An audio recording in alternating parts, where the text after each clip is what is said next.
Rarely does an Australian Prime Minister start election day outside their home state, but Julia Gillard spent the morning shoring up votes in marginal seats in Western Sydney before flying to Melbourne to cast her vote.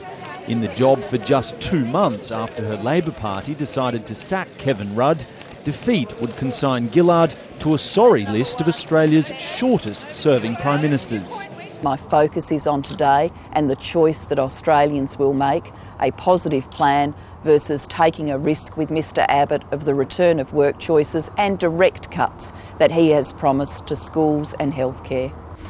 It's been a more relaxed day for her Conservative opponent Tony Abbott, cooking a barbecue with supporters at his local surf club in Sydney's northern beaches and repeating his message that Gillard's government has wasted too much money.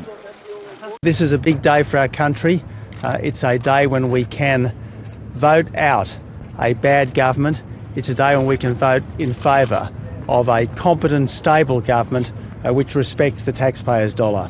At the start of the week, most pundits were tipping a narrow Julia Gillard victory, but in the past 24 hours, momentum seems to be swinging Tony Abbott's way, leaving the Australian electorate sitting on a knife edge.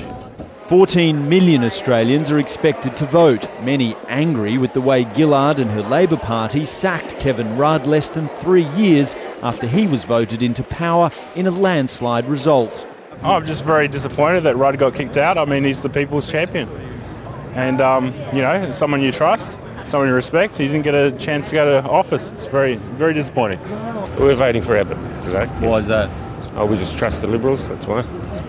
Don't trust the Labor Party.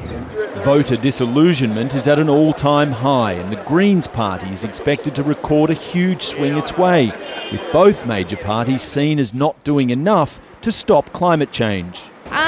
Just because climate change is really, really important more now more than ever, so yeah, that's my main concern. Australians haven't dumped a first-term government since the Great Depression.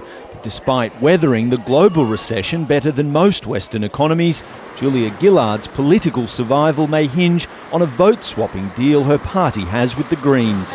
Julia Gillard, Australian Labor Party. Dan Nolan, Al Jazeera, Melbourne.